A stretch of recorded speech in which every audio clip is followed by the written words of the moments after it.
안녕하세요. 야곱이 아들들의 장례를 예언합니다. 오늘 본문 창세기 49장 1절에서 7절입니다. 1절. 그리고 야곱이 자기 아들들을 불러 말했습니다. 모여라. 앞으로 너희에게 일어날 일들을 내가 말해주겠다. 본문은 계속법으로 시작되어서 야곱이 에브라임과 므낫세에 대한 축복을 마치자마자 바로 아들들을 소집했음을 보여줍니다.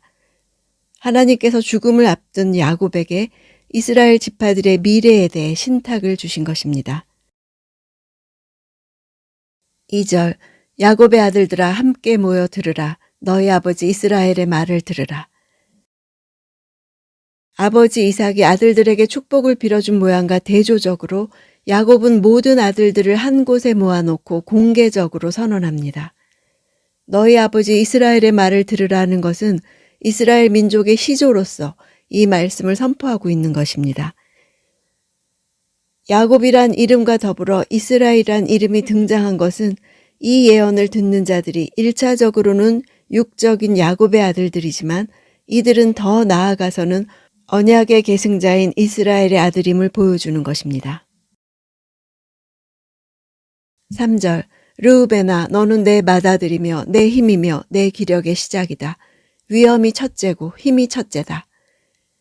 야곱의 축복이라고 불리우는 이 부분은 구약 성경에서 가장 오래된 시들 가운데 하나입니다. 또한 구약 성경에서 가장 오래된 예언들 중 하나입니다. 이 말에는 1인칭 소유격 어미 이가 2번 사용되어서 르우벤이 야곱에게 얼마나 소중한 존재인지를 운율적으로 잘 표현하고 있습니다. 장자는 가장으로부터 정신적이고 사회적 지도권을 물려받으면서 아버지의 소유 중 다른 아들들이 받는 몫의 2배를 받았습니다. 또한 장자는 그 집안을 대표했으며 아버지를 대리했습니다. 르우벤을 자신의 힘이라고 한 것도 르우벤이 이런 장자로서의 힘과 권한을 가졌음을 강조한 표현입니다. 위엄이 첫째란 르우벤이 장자로서 탁월한 품위의 소유자임을 나타냅니다. 힘이 첫째다 할 때 힘이란 단어는 성경에서 23번 사용되지만 하나님께는 결코 사용되지 않았고 동물이나 자연이 지니는 힘을 나타낼 때 주로 사용됐습니다. 이 단어가 사람들에게 사용될 때는 거의 적들의 상태를 나타내는 데 사용되었습니다. 그러므로 이 단어가 뜻하는 힘은 그리 좋은 의미는 아닙니다. 야곱이 르우벤에게 이 단어를 사용한 것은 르우벤이 육적인 힘만 탁월하다는 것을 은연중에 꼬집고 있는 것입니다. 4절. 그러나 내가 끓는 물의 거품과 같아서 뛰어나지 못할 것이다. 이는 내가 내 아버지의 침대, 곧 내 침대에 올라 그것을 더럽혔기 때문이다. 끓다에 해당하는 단어는 음탕하다, 경박하다, 경솔하다 라는 뜻을 지닌 동사에서 유래한 단어입니다. 음탕, 변덕, 경박이라는 뜻을 지닙니다. 다른 번역본들은 불안정한, 변덕스러운, 휘몰아치는, 몹시 거친, 다루기 어려운, 제멋대로 구는 이렇게 번역했습니다. 그가 무척 충동적인 사람이었으며 음탕한 성격을 가졌음을 나타냅니다. 장자로 태어날 때부터 가졌던 뛰어나다는 축복이 죄로 인해 뛰어나지 못할 것이라고 장자로서의 모든 특권과 지위를 잃게 되었음을 의미합니다. 르우벤 지파는 12지파 가운데 가장 먼저 소멸되는 지파가 됩니다. 더럽혔다는 단어는 종교적으로 더럽히다라는 뜻을 지닙니다. 르우벤의 범죄는 단순히 그의 아버지 야곱에 대한 모독과 배신 행위에 그치는 것이 아니라 하나님의 창조 질서를 무너뜨리는 종교적인 신성 모독 행위였습니다. 창세기 35장에 르우벤이 빌하와 동침했다는 미완료형입니다.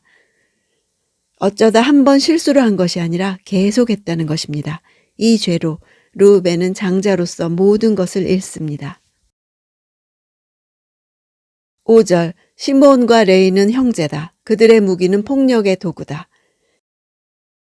형제라고 한 것은 혈연 관계를 초월해서 두 사람이 한 통속이 되어 연합체를 형성하고 있음을 강조합니다. 그들이 연합하면 그들의 무기는 폭력의 도구로 변했습니다. 디나 강간에 대한 복수로 세겜 사람들을 무참히 살해한 그들의 난폭성과 호전성을 나타냅니다. 야곱이 이 일을 범죄로 규정짓고 그들을 책망하는 이유는 그들이 정당한 일을 성취하기 위해 정정당당한 방법을 쓴 것이 아니라 거짓말로 속였으며 전쟁할 의도를 갖지 않은 사람들을 잔인하게 살해했기 때문입니다. 그들이 행한 일은 실로 정당한 전쟁이 아닌 야비한 살인 행위였습니다. 6절 내 영혼이 그들의 모임에 들어가지 않으며 내 혼이 그들의 집회에 참여하지 않을 것이다. 그들이 분노로 사람을 죽였고 자기들의 마음 내키는 대로 황소의 힘줄을 끊었다. 야곱은 지금 자기 영혼을 향해 선포하고 명령합니다. 본문은 시 형식으로 쓰여졌습니다. 영혼과 혼은 동일한 의미입니다. 동일한 내용을 말하면서도 단어만을 바꿔 생동감을 더하는 문학적 기교를 사용하고 있습니다. 모임에 들어가지 않으며 집회에 참여하지 않을 것이다. 이것은 반복법과 점층법이란 문학 기법을 사용해서 표현하고 있습니다. 그들의 범죄는 우발적인 것이 아니었습니다. 서로 모여서 의논했다는 것입니다. 그들이 어떤 일을 벌이면 절대로 참여하지 말라는 것입니다. 황소의 힘줄을 끊었다는 것은 두 가지로 해석할 수 있습니다. 가나안 문헌들에서 통치자들을 종종 황소로 언급하므로 하몰과 세겜을 죽이는 것을 의미합니다.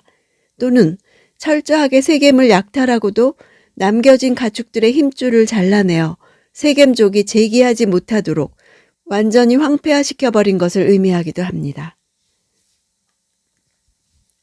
7절 그들의 분노가 맹렬하고 그들의 진노가 잔인하니 저주를 받을 것이다.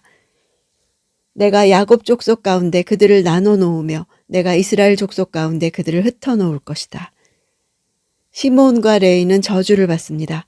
여기서 주어 내가는 야곱이 아니라 하나님이십니다. 야곱은 대언자일 뿐 이 말씀을 하시는 분은 하나님이십니다.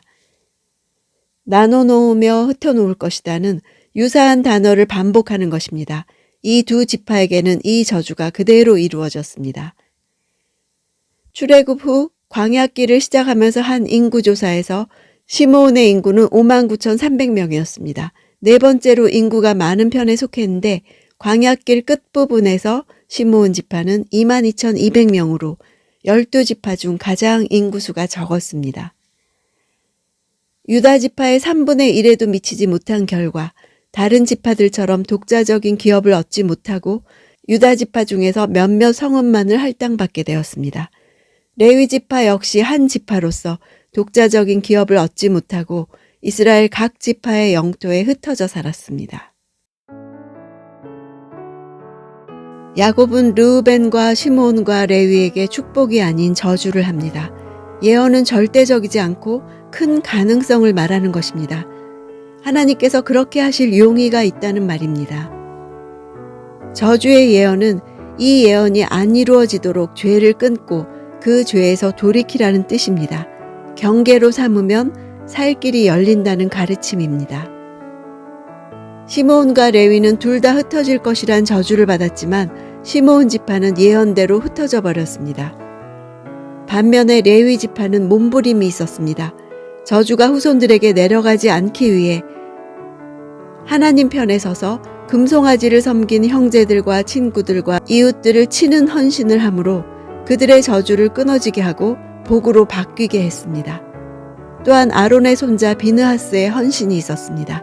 레위 지파는 자기의 기지를 들여서 하나님의 뜻을 이루려고 한 것입니다. 우리도 르우벤과 시므온과 레위처럼 죄와 그 죄로 인한 저주 아래 있던 자들이었습니다. 르우벤과 시므온과 레위의 모습은 예수 믿기 전에 우리 모습과 같습니다. 예수 믿기 전 우리는 끓어오르는 욕구를 이기지 못하여 범죄함으로 저주받았고 혈기와 분노를 이기지 못함으로 저주받았습니다. 죄 때문에 저주 아래 있는 것이 예수를 믿기 전 우리의 모습입니다. 이런 우리를 구원하시기 위해 유다 지파에서 왕을 일으키시고 메시아가 오게 하셨습니다. 구원받은 후에도 날마다 내 안에서 역사하려는 죄를 끊고 하나님께 헌신하는 몸부림이 있어야 합니다.